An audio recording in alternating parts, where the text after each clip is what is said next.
I'm going to discuss the top 10 residency and citizenship options in Latin America. The reason why I am choosing Latin America is because people want citizenships, and Latin America is a part of the world that isn't stingy when it comes to awarding citizenship. It's not like Southeast Asia where you virtually can never get citizenship. It's almost impossible unless you know someone higher up or the king or to that level. But for ordinary people, for regular people, for normal people, for most of you guys watching on this channel, you want a citizenship fairly easily as compared to any of that. So that's where Latin America fits in play. It's a beautiful part of the world with interesting advantages. It's not as crazy as the West, so you have some breathing space. It's a good plan B. Now, a lot of people, when you talk about getting a citizenship, they think they have to leave everything and move there. And then they start talking about the crime and how they don't like the language and bunch of stuff. But the idea here is of a plan B. So you have to get out of the mindset of thinking that you have to leave your life on one side and move to Latin America forever. That's not the case. This is a backup. This is a plan B citizenship. Now, the 10 interesting options or the 10 most popular options in Latin America is I'm going to discuss all of these options, including ways you can get residency, what are the threshold, what are the popular ways of getting residency, and then the eventual goal is also citizenship for a lot of people. So some of these options are going to take a slightly longer time for citizenship, and while others are going to take fairly less time for citizenship. So I'm going to discuss the fastest options as well as some midterm to long-term options based on what you're looking for. It also depends upon the quality of passport that you're targeting, right? So if you're targeting a weaker passport, then things might be slightly easier. Not always, but sometimes it's easier.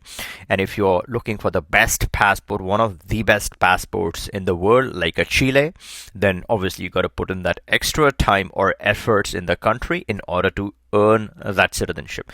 Now, the first country on this list is Costa Rica. And Costa Rica, because it's a safe, beautiful, small country with a lot of advantages, beautiful beaches, great weather, affordable cost of living. So you have a lot of advantages packed in a small country. Citizenship takes time. This is one of those mid to long term options where if you're looking for citizenship, then it takes 7 years of wait before you can apply for nationality. You also have to have considerable amount of residency in the country. So 6 months each year. In 7 years, you can apply for nationality. The residency itself is the attraction here. Fairly simple. A lot of people from Netherlands, even Europe, rest of Europe, and also from the US and Canada typically favor Costa Rica for residency purposes because they just love the country. It's beautiful, the people are nice, etc. Now, to get the residency, there's several ways, but my favorite way to get residency in Costa Rica is through investing 160 to 180k USD in either movable or immovable assets, as long as you're doing that investment in the country. It could also include yachts in certain cases. So you have multiple different assets or asset classes that you can look at. You invest that money and then you can gain the residency in Costa Rica. The second on this list, and one of my favorite ones, is Panama. Now, Panama is not the best reputation for banking. If you're doing international transactions and stuff like that, of course it's going to work. But there'll be some eyeballs of scrutiny. You better do the right things, right? You always should do the right things or legal things. When you're doing banking, be careful.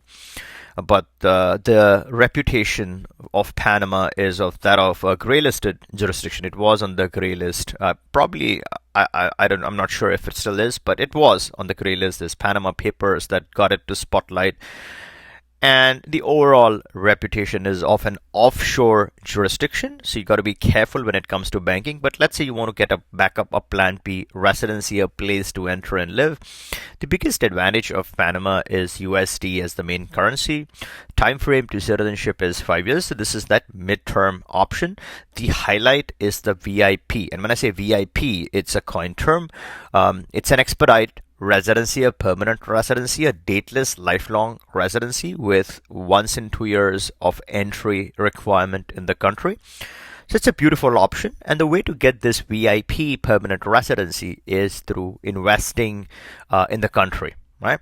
So if you invest 300K in a property, then you can get this. For rest of the people, if you're on the friendly nations visa list, then the amount drops to 200K. It could also be an FD for the friendly nations visa candidates. FD is the fixed deposit with the bank, so you're not really investing, you're just keeping it in the bank, earning fixed deposit interest, and you can still acquire the permanent residency. There's also a travel passport option in Panama, where let's say you're not interested in the citizenship or you're working towards that citizenship in future, and you want to get a quick and easy solution for travel purposes. You want to get a travel passport. This is not a citizenship-based passport. This is a pure travel passport, and this is one of the only countries that provides this kind of a feature by investment, and the amount is 250K in a fixed deposit with the national bank in Panama, and you do the deposit for 5 years and you can get the travel passport option. And this is not a permanent residency, this is a temporary residency that gets you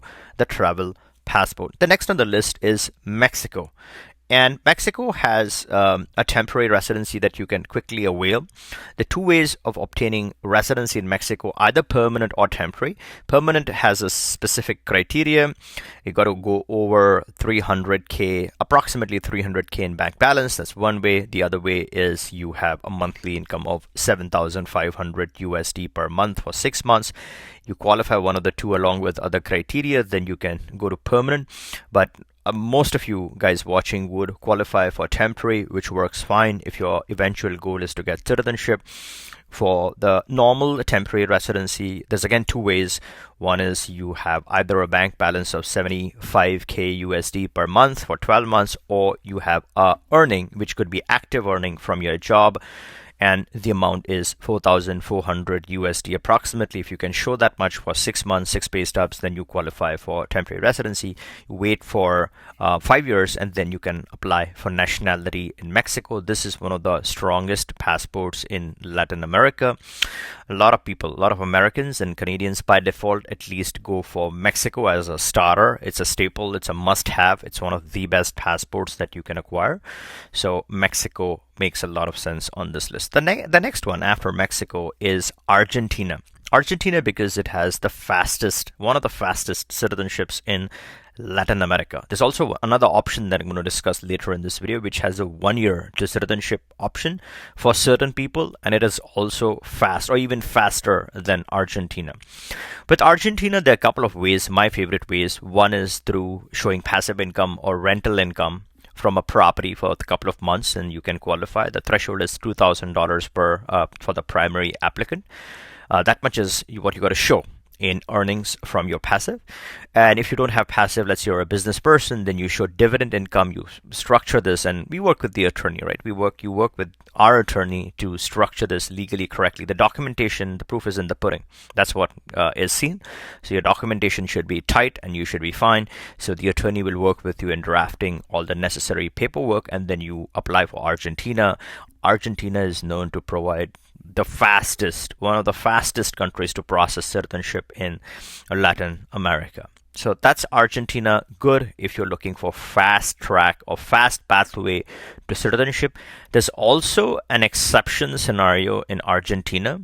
Again, it's beyond the scope of this topic. It's for savvy investors, a separate topic. And at any point in time, at any of these residencies, if you want to know more or want to learn additional options, you can always click the link, book a call. We can discuss and then figure out which one works best for you. Next on the list is Peru. And Peru competes with Argentina on a lot of parameters, especially the pathway to citizenship. The time frame it takes to then apply for citizenship is 2 years, which is similar to Argentina. The issue when you compare Peru with Argentina is the residency has to be set up in a certain way. And if you have missed my all-important video on how you trigger Peru and run it in parallel, should you run it in parallel? Can they work together? If you want to know more information on Peru, then you can take a look at this video. This talks about a lot of details on the Peru option and compares it with Argentina in a lot of detail. But the way to strike residency in Peru is through showing passive income. Either you're retired, you can show that. There's also a business formation option. Again, I've discussed a lot of details in that video. After Peru, on number 6, there's Paraguay.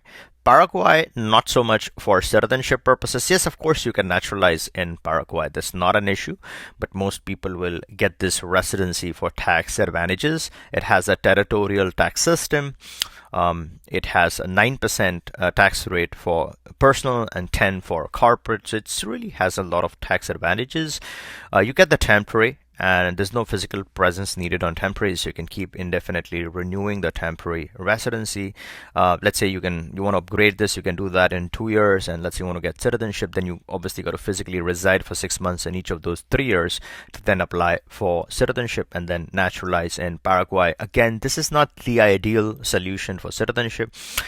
This is more for residency purposes. The next one, number 7 on this list, is the strongest passport in the world, one of the strongest in the world, and that's the passport of Chile, citizenship in Chile. This is for people who want to work and earn their rights to the strongest passport, right? One of the strongest passports. It's a red, beautiful, hot passport. You can't get better than this.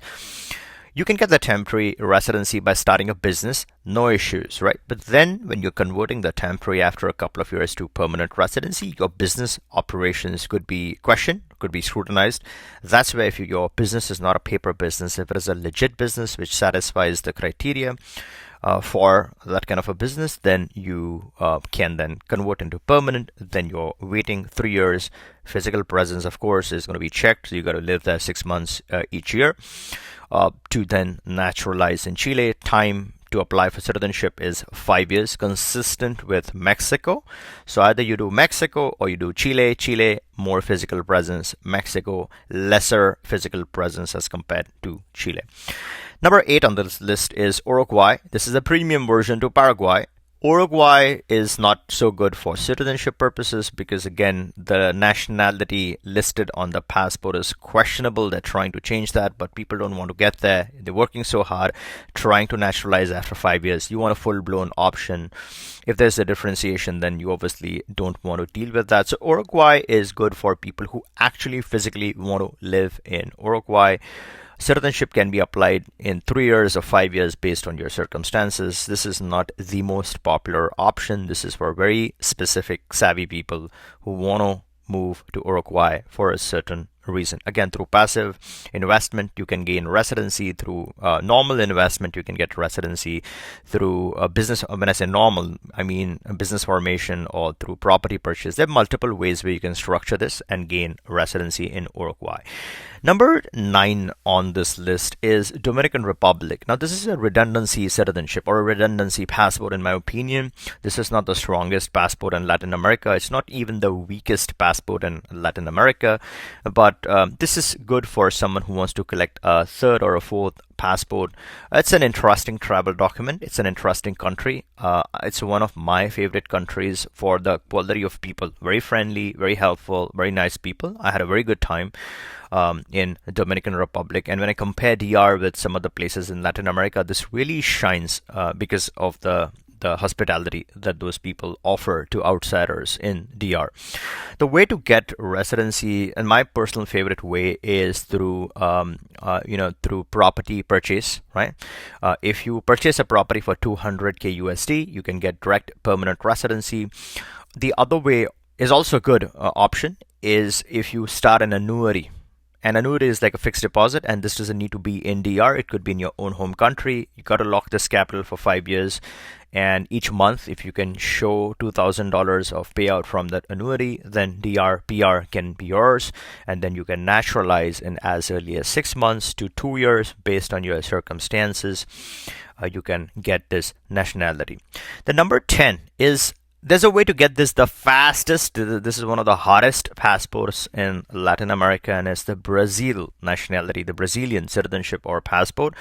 If you're going to have a child in Brazil, the wait to citizenship drastically drops to 1 year. After 1 year of your childbirth, you can then apply for citizenship. This is theoretically, practically, it'll take a few months to get your permanent residency after your child's birth. That's when the time to citizenship starts. You wait for that year, then you apply for nationality, and then you can get the Brazilian passport or MERCOSUR passport like Argentina with all the important access. Your child will never be extradited from Brazil for whatever reason. Natural born citizens don't get expelled from Brazil. So that's a unique advantage that's exclusive to this nationality. The other means is through regular naturalization in 4 years. That's way too long. But let's say you're looking for a special kind of permanent residency in Brazil with the least physical presence, then that's for the least is 30 days. You got to live that much in the country. And then you can get a direct permanent residency if you're investing up to 180K USD in Brazil. Then you're pretty much looking at a VIP type of a permanent residency, which has the least physical presence. But again, it'll take its own time to get to citizenship. Now, if you want to know my personal picks, top three choices from this list, you can hop onto this next video. This talks about my personal favorite 3 options and which is the best one out of those 3 is covered in this video. If you like this video, give me a thumbs up, and if you haven't yet subscribed to the channel, make sure to turn on the bell notification and subscribe so you don't miss out on all the important analysis and latest changes, and catch you in the next one.